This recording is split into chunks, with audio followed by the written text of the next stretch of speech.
지금 현재 시각은 깔끔한 11시 22분 1122. 오늘도 한 15분 정도 잡고 가볼게. 지표조사법은 기본적으로 비체계적 방식과 체계적 방식이라는 두 종류로 나눌 수 있다. 전자는 상대적으로 간단한 방식으로 지역의 각 부분, 각각의 경작지를 가로질러 걸으면서 발 닿는 곳의 땅을 살피고 지표 유물들을 채집하거나 조사하며 지표 유구들이 있으면 그와 함께 유물들의 위치를 기록하는 것이다. 근데 일반적으로 그 결과는 편향되고 오해를 불러일으킬 수 있다고 생각된다. 그 전에 앞서서 난 이 표지가 너무너무 불편해. 제발. 그래서 비체계적 방식은 약간 결과가 편향될 수 있대. 그리고 오해를 불러일으킬 수 있대. 답사자들은 자료를 발견하고자 하는 열망을 본래부터 갖고 있기에 여러 시기 및 유형의 자료들이 지닌 다양한 분포를 고고학자들이 올바로 평가할 수 있도록 해줄 지역 전체를 대표하는 표본을 얻기보다는 자료들이 풍부해 보이는 지역들에 치중하는 경향이 있게 마련이기 때문이다. 그치. 뭔지 알아. 그러니까 주관적으로 그 표본들을 뽑는다는 거잖아? 반면 이 방법은 융통성이 크기 때문에 유적이나 발견물이 분포하고 있을 가능성이 가장 큰 지역들의 조사단의 노력을 좀 더 집중할 수 있다. 그치? 마이너스가 있으면 플러스도 있잖아? 일단은 그러면은 이 한 문단이 끝났으니까 정리를 해보겠어.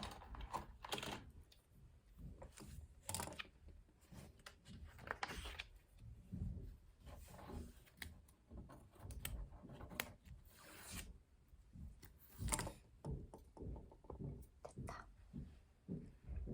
이제 지표조사법에 대해서 본격적으로 들어갈 건데 기본적으로 비체계적 방식과 체계적 방식이라는 방법이 이렇게 크게 두 가지가 있대요. 그래서 1번, 2번 이렇게 두 가지가 있는데 근데 비체계적 방식은 약간 편향되게 표본을 수출할 수 있다라는 단점이 있어요.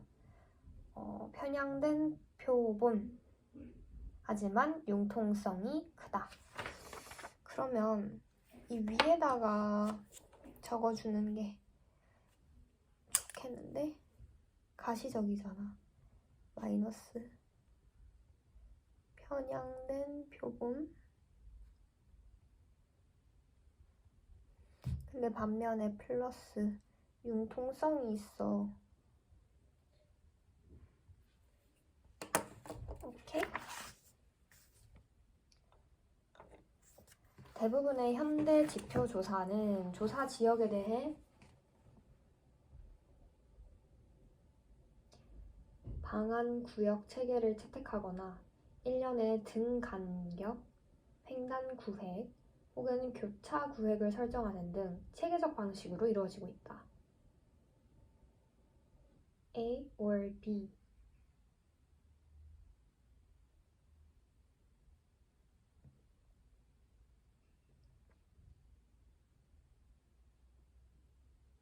체계적 방식의 방법이 크게 A와 B. 그러니까 example을 좀 주셨어. 이런 거 좀 체크하고 가면은 읽는데 도움이 될 것 같은데. 체계적 방식에 뭐가 있대? 방안구역 체계 채택하거나 아니면 등간격 횡단구획 혹은 교차구획 설정. 그래서 체계적 방식에는 또 넘버링 약간 example로 할까? 넘버링 말고? 그래. 너무 넘버링이 많으면 이게 나중에 볼 때 헷갈릴 수 있거든. 이건 그냥 두 가지 정도로 이렇게 크게 주셨으니까 그냥 example로 봅시다.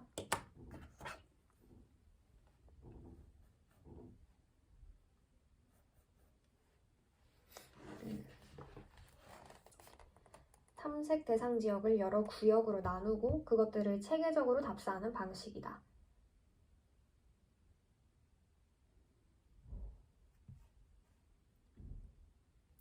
시간과 경비가 한정돼 있기 때문에 한 지역 전체를 이런 식으로 탐사할 수 없는 경우가 흔하므로 고고학자들은 모종의 표본 추출 전략에 따라 어떤 구역 혹은 횡단 구획들만을 선정해서 조사한다.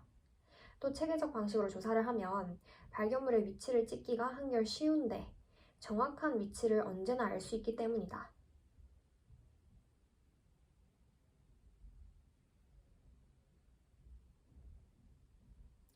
이런 식으로 하면 대상 지역의 어떤 부분도 과소 혹은 과대 표출되지가 않는다. 또 이 방법은 발견물의 정확한 위치를 언제나 알 수 있기 때문에 도상에 표시하기가 한결 쉽다. 좋아 좋아. 얘는 플러스가 뭐냐 하면 아까 전에 그 비체계적 방식의 마이너스가 편향된 표본이라고 했잖아? 근데 반면 체계적 방식은 과소 혹은 과대 표출되지가 않는다는 거야. 그 어떤 부분도. 그러면은 비체계적 방식을 보완하는 기능을 하겠네? 그치? 근데 거기다 플러스 알파. 또 다른 장점은 뭐가 있냐? 도상에 표시하기가 쉽대. 왜? 정확한 민지를 항상 언제나 알 수 있기 때문에. 오케이. 그러면은 여기다가 이게 마이너스였는데 이거를 보완하니까 빨간색 화살표를 해가지고 플러스 뭐라고? 어떤 부분도 과대, 과소 표출되지가 않는다. 잠시만. 어떤 대상 지역의 어떤 부분도 대상 지역의 어떤 부분도 과소, 슬라이스, 과대 표출이 안 된다는 거야. 그러니까 보완을 한 거지. 그 비체계적 방식의 편향된 표본이라는 단점을. 근데 거기다 또 플러스 알파로 어떤 장점이 있느냐? 항상 언제나 정확한 위치, 발견물의 정확한 위치를 알 수 있대요. 변함없이 always 발견물의 정확한 위치를 알 수 있다. 정확한 위치 알 수 동그라미. 그래서 이거는 또 어떤 더 나아가서 어떤 장점이 있는가? 도상에 표시하기가 쉽다는 거야.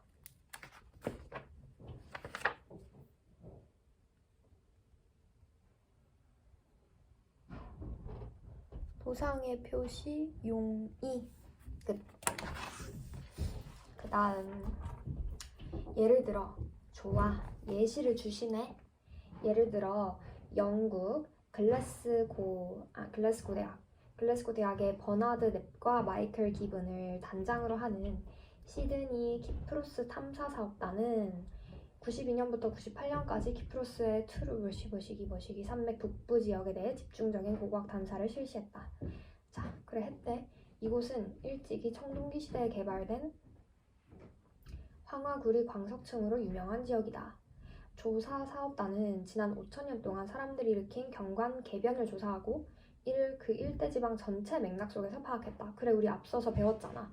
지방 전체 맥락에서 파악해야 한다고. 그래서 체계적이고 집중적 탐사 전략을 수립하기 위한 첫째 요건은 좋은 지도였다. 그래서 확대 항공사진들을 이용하여 탐사 지역 전체의 기본 지도를 만들었다. 탐사의 주된 접근 방식으로는 그 지역에 대한 광범위한 체계적 표본을 얻기 위해 횡단 구획 탐사 방식을 택하였다. 자, 잠깐 스톱. 아까 체계적 방식의 example 2개를 주셨죠? 방안구역 체계 채택 혹은 등 간격 횡단 구획, 교차 구획 설정 이렇게 2가지를 주셨는데 이 조사 탐사단은 2번째 방법을 채택을 했네. 그치? 맞아. 2번째. 잠시만 어디 갔어? 내가 했던 문장. 횡단 구획 탐사 방식을 택하였다. 광범위한 체계적 표본을 얻기 위해. 초기 산업, 농업 혹은 취락 활동에 관한 광범위한 증거가 있는 지역들과 유물이 아주 밀집된 지역들은 좀 더 면밀하게 조사했다. 조사단이 전 지역 중 겨우 10%를 탐사하는데 대략 6년이 걸렸다. 이게 약간 고고하게 묘미인 것 같아, 나는. 그러니까 빨리 한다고 좋은 게 아니잖아? 10%를 탐사하는데 6년이 걸린들, 60년이 걸린들. 그 팩트들이 중요하지 않겠어? 속도보다는? 좋아. 체계적 표본을 얻기 위해서 이 사람은 체계적 방식 중 그 횡단 구획 탐사 방식을 택하였네. 그리고 좋은 지도를 사용을 하기 위해서 aerial photography를 사용을 했어요. 확대 항공 사진. 좋아, 좋아. 잘하셨네. 조사 지역을 반복 답사하는 장기 조사 사업에서 반복 답사, 장기. 얻은 자료들이 한층 신뢰도가 높은 경향이 있는데 당연한 거 아니야?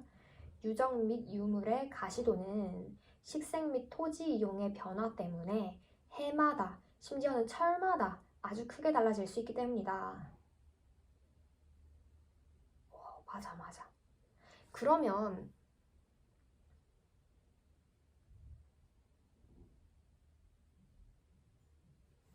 잠시만, 아까 전에 체계적 표본이라는 단어를 여기다가 필기를 할게. 아까 체계적 방식의 장점으로 대상 지역의 어떤 부분도 과소 혹은 과대 표출되지 않는다. 이거를 다른 말로 하면 다른 말로 하면 체계적 표본이라는 거지.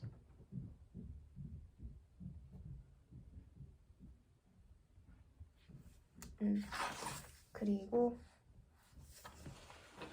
장기조사 사업이란 조사 지역을 반복적으로 답사를 하는 건데 그 장기조사 사업의 장점이 나왔어. 신뢰도가 높다. 왜? 이렇기 때문에.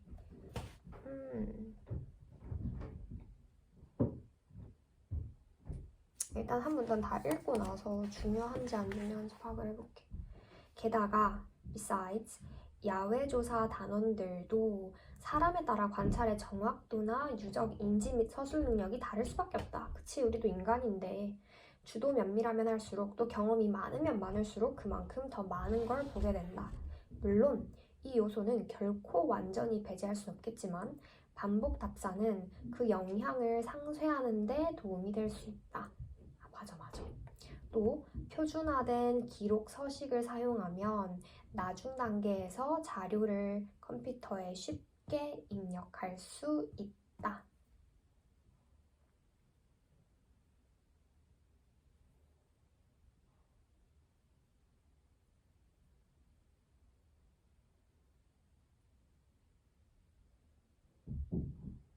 그러면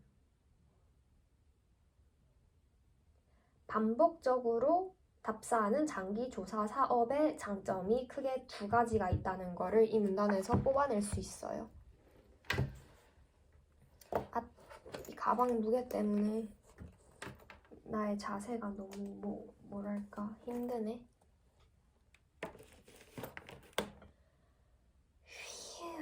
자, 그러면 반복 답사하는 장기 조사 사업의 장점. 일단은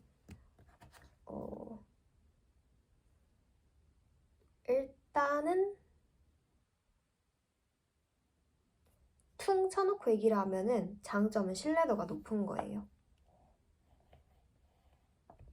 근데 그 이유가 1번, 2번 이렇게 가는 거예요. 1번은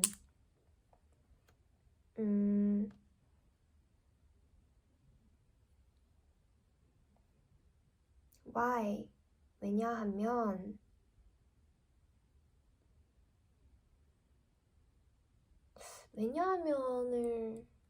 IE는 즉이고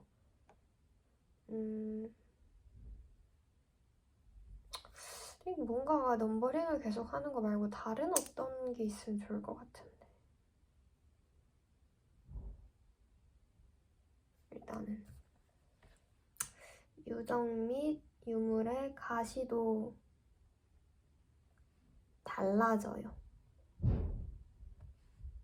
그게 1번 신뢰도가 높은 이유는 그게 달라질 수 있는데 장기적으로 하면은 그 변화가 그 변화가 이렇게 뭐라 해야 될까? 표준화가 되잖아.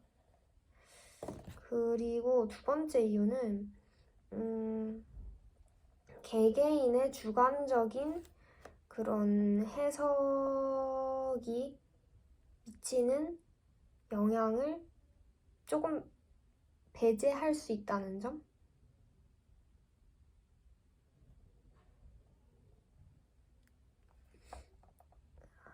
사람에 따라 관찰의 정확도나 유적 인지 및 서술 능력이 다를 수밖에 없는데 이거를 배제할 수 있다는 거야.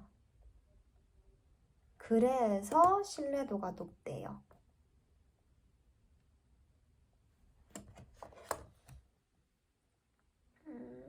반복으로 하는 장기조사.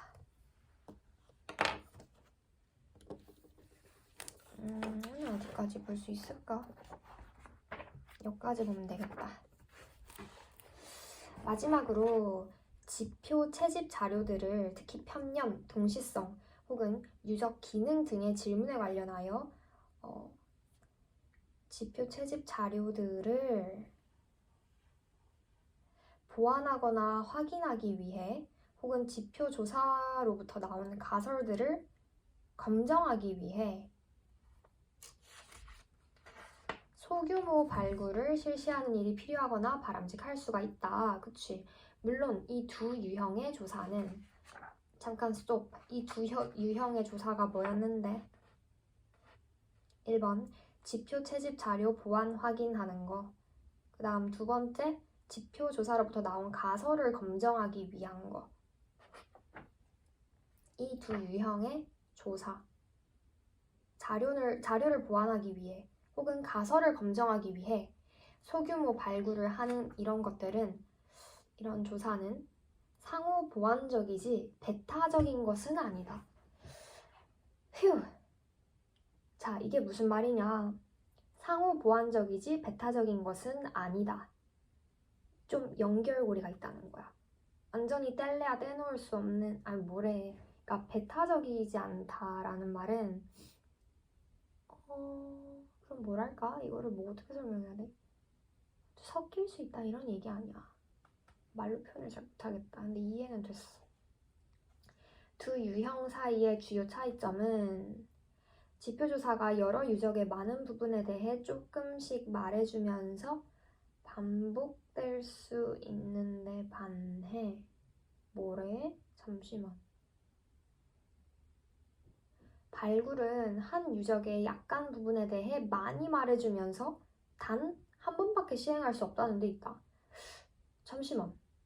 이 두 유형의 조사가 앞서 내가 말했던 그게 아니고 지표조사랑 발굴 이 두 가지인데?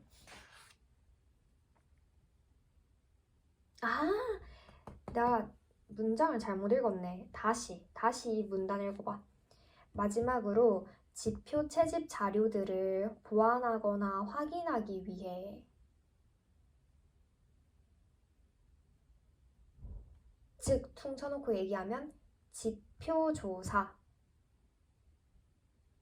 and 지표조사로부터 나온 가설들을 검증하기 위해 소규모 발굴을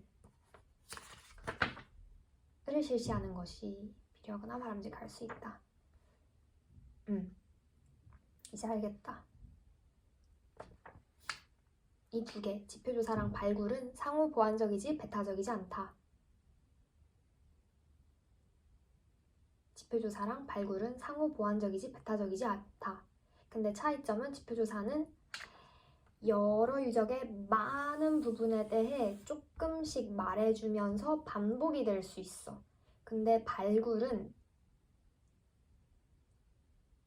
한 유적의 약간 부분에 대해서 많이 말해주면서 단 한 번밖에 일회성 시행할 수 없다는 데 있다.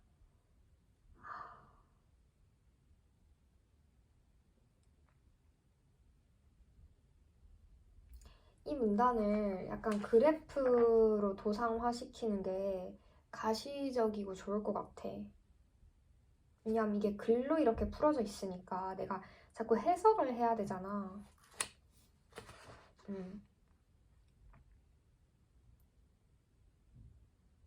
그러면 이거를 하는 게 굉장히 의의가 있을 것 같아. 일단 오늘은 여기까지 하고 내일부터 이거를 들어갈 건데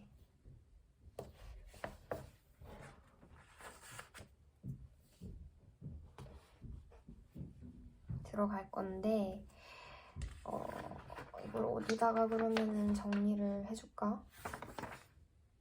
아무래도 여기에 하는 게 좋을 것 같아. 그러면 얘를 위에다 붙여놓고 그래프를 만들어 볼게요. 그래프 만들게. 일단은 지표조사랑 발굴 그렇게 해서 가볼게요. 지표조사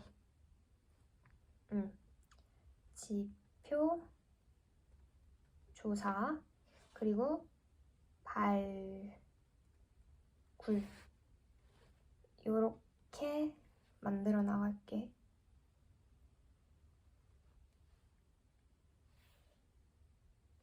잠깐 스톱.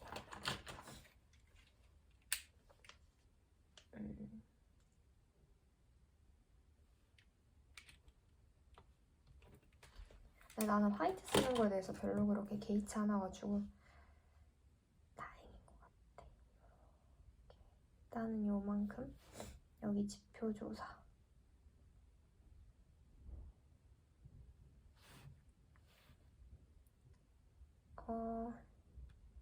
난 이렇게 나눠보면 두 개의 일단은 하는 목적이 좀 다르다?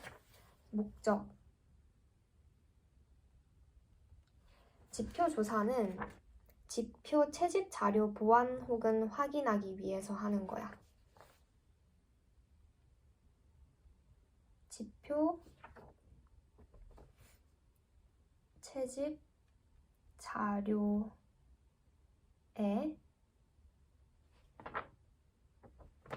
보완 혹은 확인을 위해서 하는 거고, 그 다음에 발굴은 지표 조사로부터 나온, 이걸 하고 나서 하는 거구나, 그치? 지표 조사로부터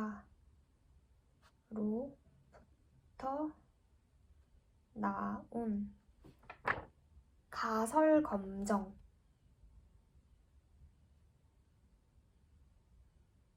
이라는 목적을 가지고 있어요.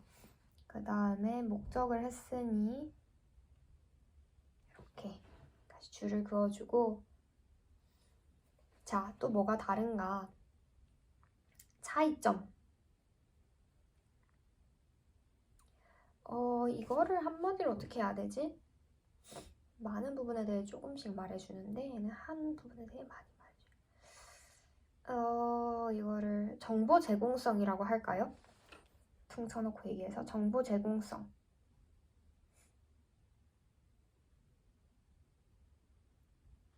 정보 제공성. 정보 제공성에 있어서는 지표 조사가 여러 유적, 많은 부분, 조금씩. 이거를 뭐 좋게 얘기할 수 없을까? 아니야. 여러, 파란색으로. 여러 부분은 다시 까만색으로 하고, 여러 부분 다시 파란색으로 포인트가, 여러 부분이 아니야. 정신 차려. 여러 부분이 아니고 여러가 일단 포인트고요. 다시 까만색으로 여러 유적의,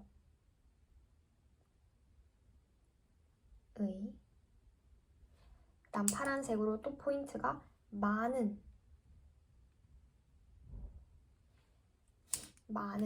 부분에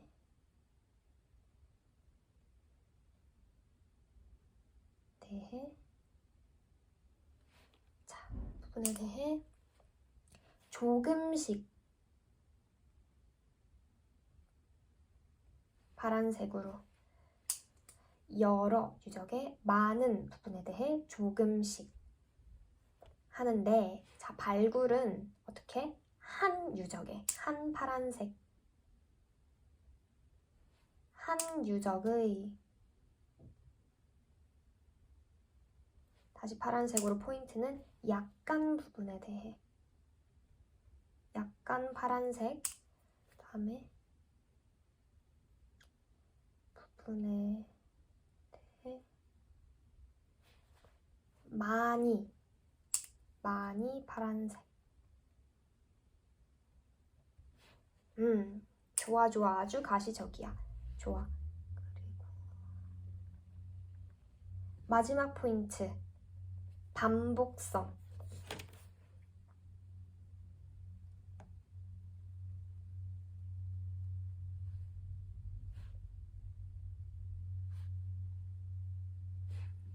지표조사는 반복적으로 실행이 될 수 있어요.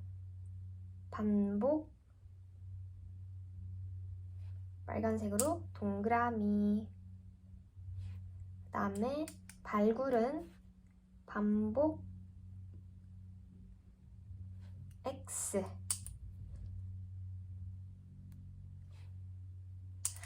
지표조사 반복 동그라미 적실시. 근데 발굴은 반복 X 괄호 열고 이꼴 일회성. 아, 너무 가시적이야. 너무 좋아. 그리고 퉁 쳐놓고 얘기해서, 그런데 너무 다른 것 같잖아. 내가 이렇게 목적도 다르고 정보 제공성에 있어서도 다르고 반복성에 있어서도 이렇게 다르지만 가장 중요한 거 제일 위에 빨간색으로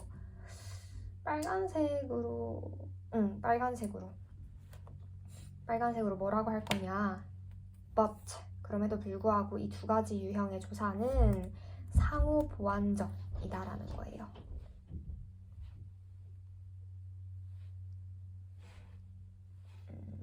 위에 하지 말고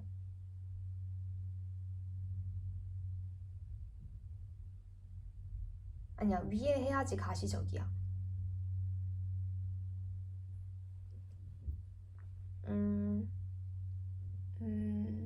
잠시만. 지표조사 발굴 알아야 되는 걸 표시할 때 뭐가 좋을까?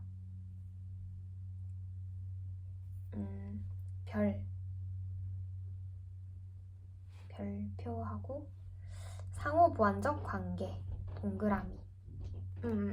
할 수 있겠다. 좋아.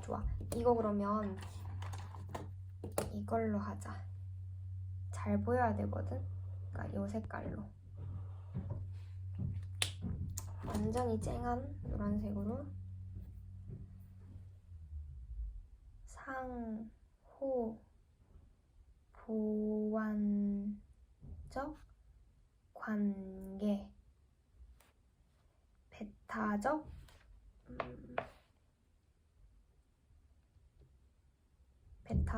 관계 이렇게 하고, 그 뒤에 빨간색 동그라미로 상호보완적 관계 동그라미 배타적 관계 X 하고, 지표조사랑 발굴에 이걸로 이렇게.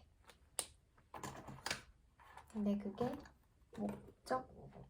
그치, 이거는 너무 색깔 많이 하면은 가시성이 떨어져 오히려. 그러니까 여기서 멈추자.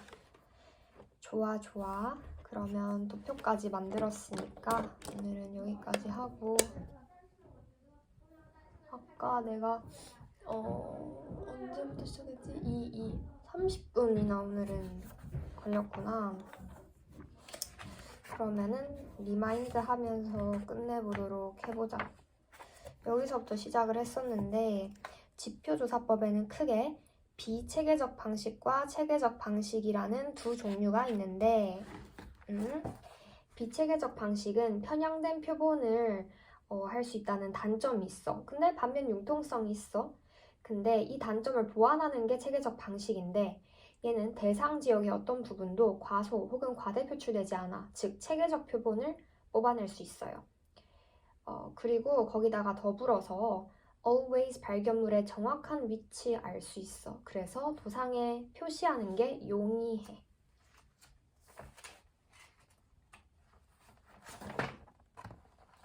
그 체계적 방식의 방식으로는 크게 두 가지가 있는데 방한 구역 체계 채택하거나 아니면 횡단 구획을 설정해서 하는 방식, 이렇게 두 가지가 있는데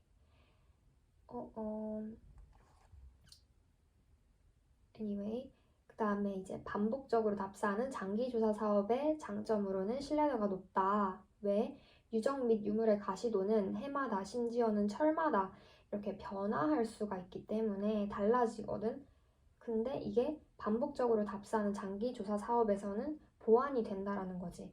또한 사람에 따라 관찰의 정확도나 유적 인지 서술 능력이 다를 수밖에 없는데 이거를 어느 정도 배제할 수 있다라는 장점이 있는 거야. 그 다음에 마지막으로는 지표조사랑 발굴의 관계성에 대해서 봤는데 이 관계는 상호 보완적 관계이지 배타적 관계가 아니라는 거. 하지만 차이점이 있다면 크게 세 가지 부분에서 다른데 목적, 정보 제공성, 반복성에서 달라요. 일단 목적은 지표조사는 지표 채집 자료의 보완 및 확인이고 발굴은 지표 조사로부터 나온 가설을 검증하기 위해서 합니다. 정보 제공성에 있어서는 지표 조사는 여러 유적의 많은 부분에 대해 조금씩 하는데요. 발굴은 한 유적의 약간 부분에 대해 많이 정보를 제공해 줍니다. 그리고 반복성에 있어서 지표 조사는 반복적으로 실시가 가능해요. 근데 발굴은 반복적으로 실시할 수 없어요. 즉 일회성이 있다는 거죠. 여기까지.